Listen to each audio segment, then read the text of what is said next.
का धर्म युद्ध की बात नहीं करता, लेकिन महाबोधि महाविहार को मुक्त कराने के लिए एक युद्ध की जरूरत है।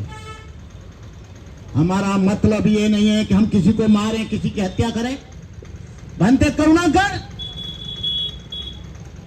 एक बौद्ध भिक्षु है, बुद्ध नहीं है। बुद्ध का उदाहरण मैं नहीं दे सकता। बुद्ध एक बार प्रवचन कर रहे थे, वो शांति पर प्रवचन दे रहे थे, सहनशीलता पर, बुद्ध की पारमिता पर। और बुद्ध बहुत जोर से विभोर होकर दे रहे थे प्रवचन। बुद्ध के ऊपर एक आदमी ने थूक दिया। लोगों ने आकर उन्हें पीटना शुरू किया। बुद्ध ने कहा ना ना ना ना, मारना मत, रुक जाओ। शाम हुई, आनंद ने पूछा कि तुम्हारे ऊपर उसने थूक दिया, उसको पीट रहे हैं तो तुमने उसे क्षमा भी कर दिया, उसको छोड़ भी दिया? बोले नहीं, ये कल आएगा, फिर आएगा। कभी कभी हमारी सहनशीलता की परीक्षा भी ली जाती है। अभी ये प्रशासन हमारी सहनशीलता की परीक्षा ले रहा है, हमारी पारमिताओं की परीक्षा ले रहा है। जिस बुद्ध ने दुनिया में 4 सत्य का अनुसंधान किया, लोगों को अच्छा बनाने के लिए अष्टांगिक मार्ग का अनुसंधान किया, 10 पारमिताओं का अनुसंधान किया, प्रति समुत्पाद का अनुसंधान किया, बुद्ध ने जीवन की शक्ति को लोगों को बताने का काम किया। बुद्ध का धर्म सत्य से अवगत कराने वाला संदेश है। भगवान बुद्ध का वो जमाना था जब छोटे छोटे नगरों से लेकर बड़ी बड़ी देहातों तक हर जगह जनमानस को झकझोरने वाली, कभी आंधी तो कभी विस्मय पैदा करने वाली एक ध्वनि निरंतर निनादित होती रहती थी। बुद्धं शरणं गच्छामि, धम्मं शरणं गच्छामि, संघं शरणं गच्छामि। इस आवाज को बुलंद करने वाले कौन थे? दुनिया से उबे हुए बुढ़े सुड्ढे लोग नहीं, दुनिया से हारे थके लोग नहीं, वो नौजवान थे। बुद्ध ने भी कहा, यो हवे धैरो भिक्षु युयति बुद्ध शासने सोमं लोकं पभासेति अभा मुत्तो चंद्रमा। जब कोई तरुण भिक्षु बुद्ध शासन में रत होता है तो वो ऐसे प्रकाशित होता है जैसे बादलों से मुक्त चंद्रमा। थाईलैंड में, अरुणाचल में, असम, मिजोरम में, वेस्ट बंगाल में जवान भिक्षु होता है। हमारे उत्तर प्रदेश में, हमारे हरियाणा में, हमारे महाराष्ट्र में, हमारे बिहार में जिंदगी से हार गया, अंजर पंजर ढीले पड़ गए, बच्चों की जिम्मेदारी से दब गया, अपनी सामाजिक जिम्मेदारियों से दब गया। चलो बनते बनो, नाती को भी बनाओ, पोते को भी बनाओ, लड़के को भी बनाओ, क्योंकि कम से कम एक झाड़ी बनेगी, 500 उसको मिलेंगे, 500 2-3 हजार रुपये बनेंगे। ओके, बुद्ध का धर्म इसलिए नहीं है। जो लोग की बात करते हैं, मोह की बात करते हैं, उन लोगों को मैंने देखा है, मोमबत्ती जलाई जाती है बड़े से पाइप में 1.25 कुंटल की, और कहते हैं कि जो इस मोमबत्ती को जलाएगा उसे 1.25 लाख रुपया देना पड़ेगा। मतलब मोमबत्ती और धम्म 1.25 लाख रुपए का हो गया। बुद्ध ने ऐसा कभी नहीं किया, दुनिया में कहीं ऐसा नहीं किया जाता। दान तो मिलना चाहिए, दान से भिक्षु का जीवन चलता है। भिक्षु अपना विचार देता है, शिक्षा देता है, उसके बदले में भिक्षा मिलना बहुत जरूरी है। लेकिन मंचों से आह्वान किया जाए, कोई आंदोलन चला रहा है, ठीक है, लेकिन मंचों से आंदोलन, मंचों से पैसे का आह्वान किया जाए, जैसे बाजीगर कोई दिखाकर आपको डुबडुबी बजाकर फिर कहेगा पैसा दो, आठाना, चाराना, 2 रुपया, 4 रुपया, ऐसे भिक्षुओं की। और भिक्षु लोग रथ चला रहे, रथ के पीछे कोई धम्म बम्म नहीं है, रथ के पीछे केवल हाउ टू गेट मनी, बड़े बड़े आयोजन किए जा रहे हैं। बुद्ध निरंतर चर्या करते रहे, चरित भिक्खवे चारकं भोजनिताय भोजन सुखाय लोकानुकंपाय पाए। आज भिक्षु स्वयं अपना मंदिर बुद्ध विहार बना रहे। बुद्ध को बुद्ध विहार बनाकर उपासकों ने दिए, लेकिन आज बहुत भिक्षु अपने नाम से संस्था बनाता है, अपने परिवार का ट्रस्ट बनाता है, अपने घर का ट्रस्ट बनाता है, वो चलाएगा, फिर उसकी औलाद चलाएगी, फिर पोता चलाएगा, फिर अन्य लोग चलाएंगे। ये कौन सा धर्म है? बुद्ध ने तो कहा कि मेरे संघ का रक्षक, मेरे धर्म का रक्षक संघ है। कोई व्यक्ति नहीं होगा, ना राहुल होगा, ना मेरी मां महाप्रजापति गौतमी होगी, ना शुद्धोधन होगा, ना आनंद होगा, ना मेरा चचेरा भाई कोई होगा। आज इसमें परिवर्तन करना होगा। आसाराम बापू की तरह जमीनें दान करा रहे हैं एक ट्रस्ट बनाकर। आसाराम बापू की तरह बड़ा मीठा प्रवचन, आसाराम बापू से ज्यादा मीठा, ओशो से ज्यादा मीठा। ओशो एक प्रकांड विद्वान था, लेकिन वो बुद्ध की तरह दुनिया में स्थापित नहीं हो पाए। बुद्ध बुद्ध थे। कोई आदमी ये सोचे कि मैं बुद्ध की तरह स्थापित हो जाऊं, बुद्ध ने त्याग किया था। वो अरहत से सम्यक सम्मुख थे, राग द्वेष मोह से निलिप्त थे। मैं तो कभी बुद्ध नहीं बन सकता, और मैं कभी बनते करुणाकर लोभ और मोह क्रोध से भी आगे नहीं जा सकता। जन्म मिले ना मिले, निर्वाण मिले ना मिले, क्योंकि मैं उसको जीतने में असमर्थ हूं। लोग लोभ में भी चल रहे हैं, मोह में भी चल रहे हैं, क्रोध में भी चल रहे हैं, ईर्ष्या में भी चल रहे हैं, वैमनस्यता में भी चल रहे हैं, फिर भी कह रहे हैं लोभ मत करो, मोह मत करो, क्रोध मत करो, बच्चों से अलग रहो। सारे परिवार को ढोकर चल रहे हैं। ऐसे लोगों से, वो खतरनाक लोग हैं, ऐसे लोगों से सावधान रहना, जान जाना।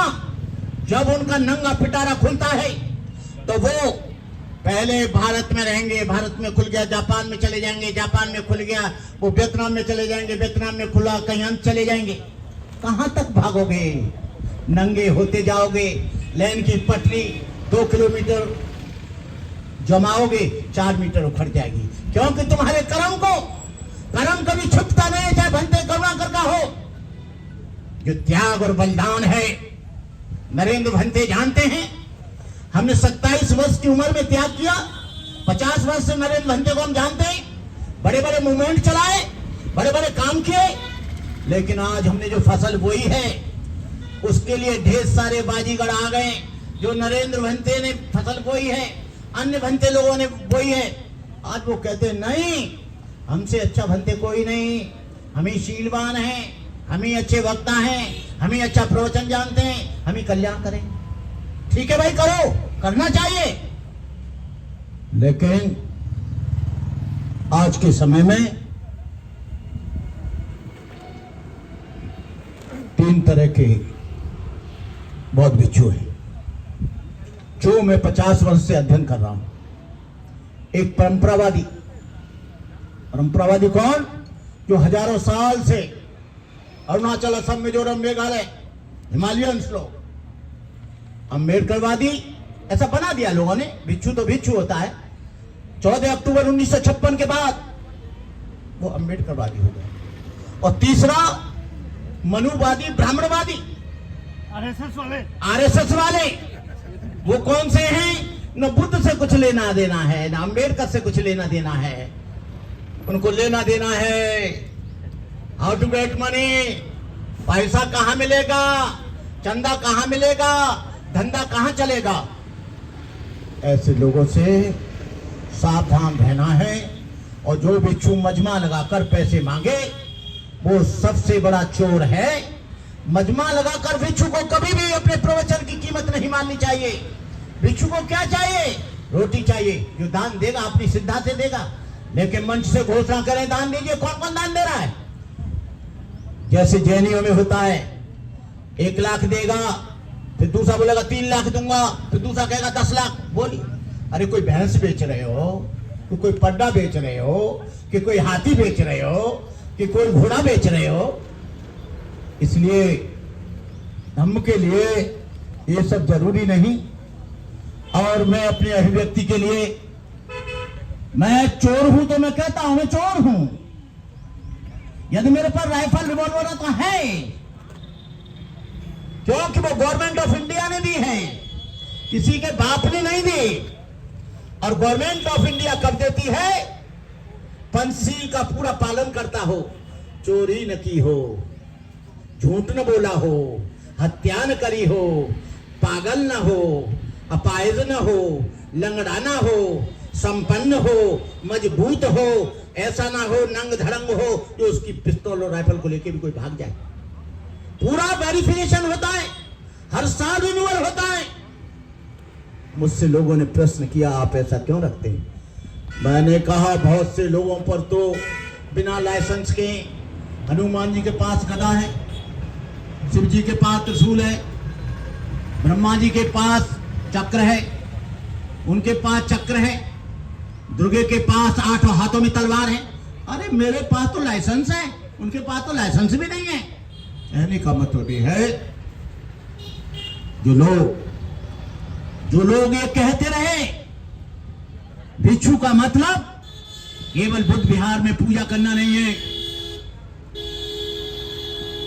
बुद्ध के धर्म में संकल्प के लिए तो स्थान है, पूजा के लिए कोई स्थान नहीं है। संकल्प भगवान बुद्ध का धर्म याचना का धर्म नहीं है, प्रार्थना का धर्म नहीं है।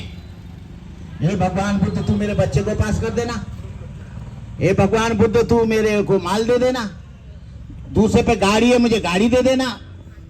बुद्ध कहते हैं अत्ता है अत्तनोदपो भवत्ता है अत्तनो नातो कोई ना तो परोसिया। तुम अपने दीपक आप हो, मेहनत करोगे तो आगे जाओगे, दौड़ोगे तो मंजिल पर पहुंचोगे, व्यापार करोगे तो पैसा आएगा, और तुम्हारा बच्चा यदि पढ़ने में अच्छा है तो जरूर पास होगा। भगवान बुद्ध का धर्म श्रम का धर्म है, भगवान बुद्ध का धर्म बुद्धि का धर्म है, भगवान बुद्ध का धर्म कर्म का धर्म है, भगवान बुद्ध का धर्म शील का धर्म है, भगवान बुद्ध का धर्म आचरण का धर्म है, भगवान बुद्ध का धर्म त्याग का धर्म है, भगवान बुद्ध का धर्म करुणा और मैत्री का धर्म है। जो इस पर चलते हैं उनका जीवन सफल होता है। इन्हीं शब्दों के साथ मैं आकाश लामा जी को, मैं 3 दिन के प्रवास पर यहाँ आया हूँ और मैं ये कोशिश करूँगा कि बुद्ध पूर्णिमा से पहले हमारे सारे संगठन एक हो जाएं और बुद्ध पूर्णिमा के दिन हम दुनिया के लोगों को दिखा दें कि सारा भारतवर्ष का बौद्ध एक है। और जो मेरी बात नहीं मानेगा तो मैं उससे कुश्ती करूंगा पूरी तरह से। जैसे मुर्गा लड़ता है ना, चोंच मार मार के लड़ूंगा, पीछे हटूंगा नहीं, चाहे मैं घायल हो जाऊं, मैं चिंता नहीं करता। एक मुर्गा है मेरा दोस्त, उससे पहले लड़ूंगा। और मैंने कह भी दिया है कि भाई सब लोग एक हो जाओ।